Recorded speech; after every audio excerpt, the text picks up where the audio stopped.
अस्सलाम वालेकुम। इस्लामाबाद में एससीओ समिट जो है वो मुकम्मल हुआ और बहुत शानदार तरीके से ये इजलास हुआ और खुदा का करम रहा कि पाकिस्तान में इस दौरान कोई ऐसा वाक़या नहीं हुआ जिससे पाकिस्तान का नाम बुरे तरीके से दुनिया के सामने रिपोर्ट होता, दहशतगर्दी के हवाले से भी और पोलिटिकल केओस के हवाले से भी। जयशंकर की स्पीच इसमें बड़ी इंपॉर्टेंट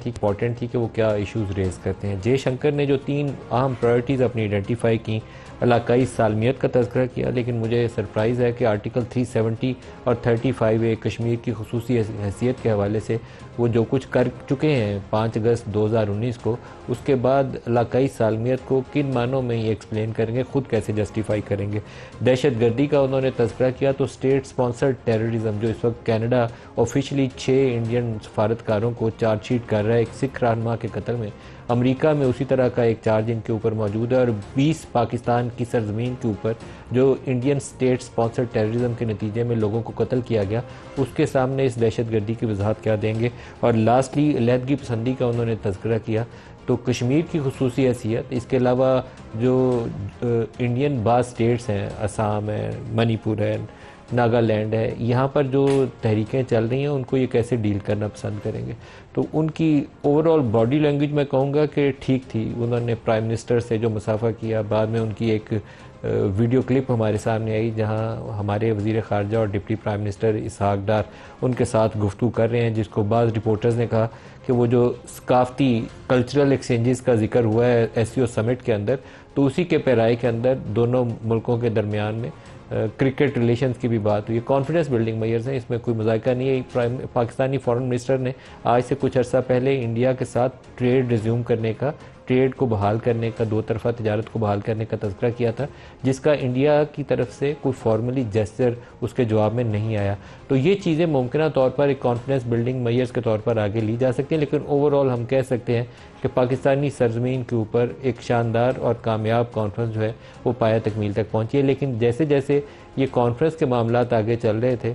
उससे 100 गुना रफ्तार के साथ, उससे 100 गुना तेज़ रफ्तारी के साथ जो आइनी तरमीम का काम है खुफिया तरीके के साथ, वो भी बहुत तेज़ी के साथ जारी हो सारी है। इस वक्त जब ये हम प्रोग्राम कर रहे हैं तो जाती उम्रा लाहौर में नवाज़ शरीफ के साथ शहबाज शरीफ, आसिफ अली ज़रदारी और मौलाना फजल रहमान की मुलाकात होनी है, जिसमें यह तय पाना है कि कल जो कौमी असम्बली और सेनेट के इजलास बुलाए गए हैं उसके अंदर क्या करना है। कल ही ठप्पा लगवाना है इन तरमीम के ऊपर अगर हुकूमत पाकिस्तान तहरीक इंसाफ से जो मतलूबा लोटे हैं वो हासिल करने में कामयाब हो सकती है। मैं इनको लोटे इसलिए कहता हूँ कि ये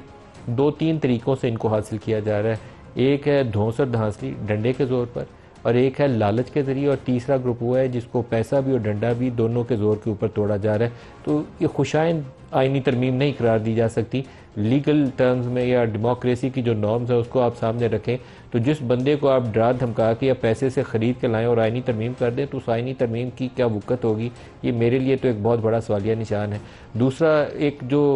तरीक़ाकार अपनाया जा रहा है आइनी अदालत बनाने के लिए, वो बहुत कंट्रोवर्शियल है। हम पाकिस्तान का जो अभी तक वेल इस्टेब्लिश्ड जुडिशल सिस्टम है उसके ऊपर एक सुप्रा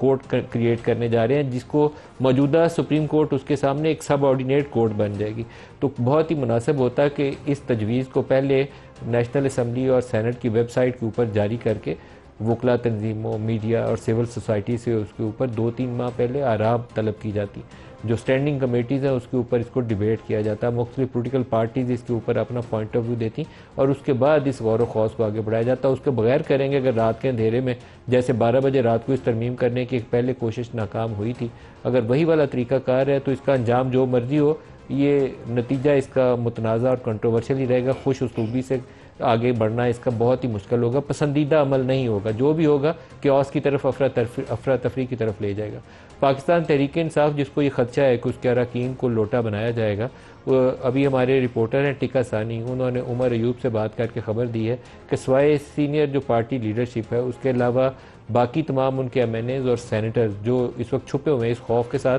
कि उनको उठा लिया जाएगा या उनको ख़रीद लिया जाएगा, तो वो उन लोगों को सबको हदायत की गई है कोई इजलास में पार्टी क़यादत की हदायत के बगैर शरीक नहीं होंगे। JUI इसकी बहुत अहमियत है। 8 उसके पास कौमी असम्बली के वोट हैं और 5 उसके पास सेनेट के वोट हैं। मौलाना फजल रहमान जो पहले एक पब्लिक पोजीशन इख्तियार कर चुके हैं जिसमें वो काजी फायजी साहब को 3 साल इजाफी देने की मुखालफत कर चुके हैं, वो आइनी अदालत के ऊपर अपने तहफ़्फ़ुज़ात का इजहार कर चुके हैं, बल्कि किसी भी किस्म की एक्सटेंशन को वो कह चुके हैं कि वो उसकी मुखालफत करेंगे। इन तमाम चीज़ों को जो वो एक पब्लिक पोजीशन मौलाना फजल रहमान रिपीटेडली ले चुके हैं, क्या उन सारी चीज़ों को बालाए ताक रखते हुए